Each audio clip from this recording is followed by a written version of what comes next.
Saat Indonesia tengah memperjuangkan kesetaraan gender, akankah agama berdiri sebagai tembok atau jembatan? Halo, perkenalkan saya Tiologita Ningtyas. Izinkan saya menjelaskan Project Based Learning mata kuliah Karakter Building Pancasila yang berjudul Relevansi Agama dalam Mewujudkan Kesetaraan Gender di Indonesia.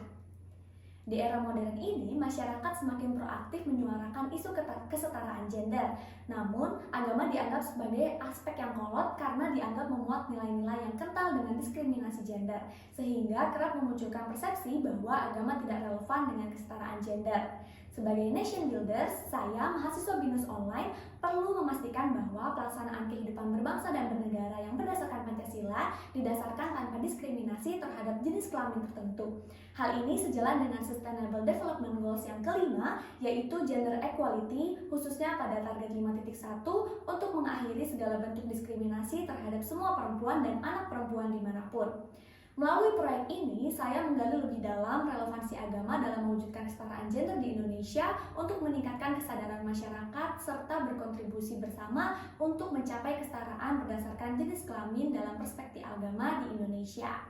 Oleh sebab itu, proyek ini dilakukan untuk menjawab 3 pertanyaan strategis terkait pandangan tokoh umat beragama terhadap kesetaraan gender, serta peran agama dan peran mahasiswa dalam mendorong kesetaraan gender dalam perspektif agama. Dengan metode observasi dan wawancara, saya menemukan bahwa pada dasarnya agama mengedepankan kesetaraan gender karena ajaran inti dari agama adalah kasih dan kemanusiaan. Hal ini dibuktikan melalui beberapa ayat dalam kitab suci berikut. Yang dirangkum dalam kutipan jurnal, Nurholis Majid menjelaskan bahwa prinsip utama agama adalah keadilan dan kemanusiaan universal. Artinya bukan dominasi satu jenis kelamin atas yang lain. Meski demikian, penerapan nilai-nilai tersebut sering terhambat tafsir patriarkal yang masih melekat dalam masyarakat. Akaila dan Fadila mengatakan agama sebenarnya memiliki potensi besar dalam membangun kesetaraan gender jika ditafsirkan secara lebih inklusif dan sesuai konteks zaman. Dalam praktiknya, kerap dijumpai kegiatan keagamaan yang dianggap diskriminatif secara gender karena praktik keagamaan berlangsung seiring dengan konteks budaya dan peristiwa di mana agama berkembang. Dalam hal ini, agama berkembang bersama budaya patriarki atau sebaliknya feminisme yang berlebihan. Oleh sebab itu, penting untuk membedakan antara nilai agama yang hakiki dan tradisi budaya yang diwariskan secara turun-temurun sehingga perjuangan penyetaraan gender dapat beriringan dengan konservasi budaya.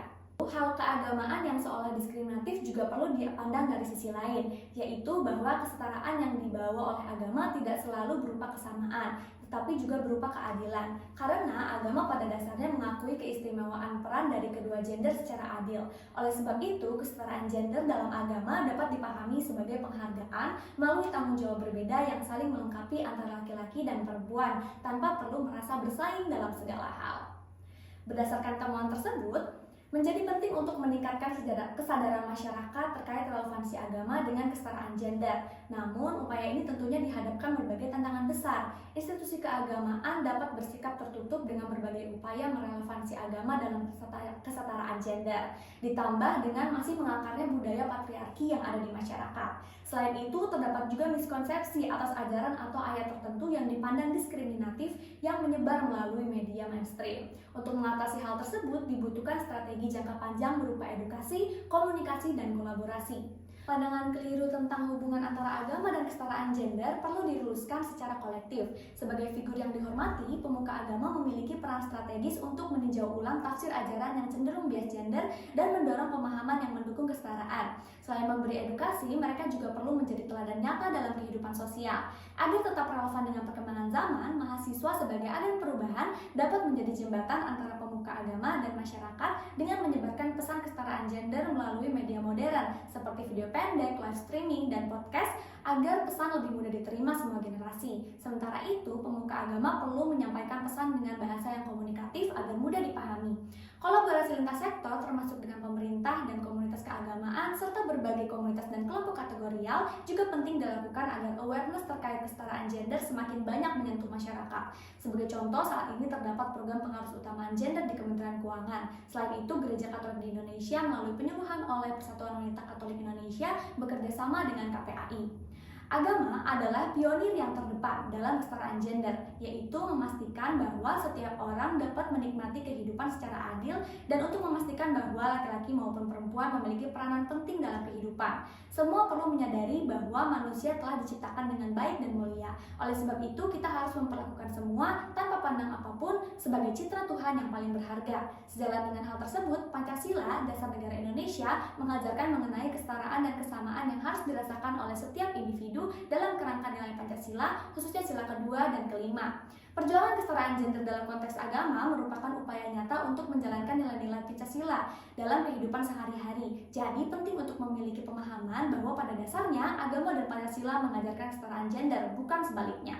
Pandangan atau praktik yang justru menganggap rendah atau membedakan peran gender secara tidak adil adalah penyimpangan dari inti ajaran agama dan nilai-nilai Pancasila itu sendiri. Jadi, mari kita bergotong royong meluruskan pandangan masyarakat Indonesia mengenai ajaran agama terkait kesetaraan gender. Keterlibatan saya dalam perdebatan ini menjadi perjalanan pribadi saya dalam memahami peran agama sebagai kekuatan moral dan sosial dalam mewujudkan kesetaraan gender di Indonesia. Saya semakin menyadari bahwa agama memiliki potensi yang besar untuk menjadi jembatan yang menghubungkan nilai-nilai universal tentang kesetaraan dan praktik nyata di masyarakat.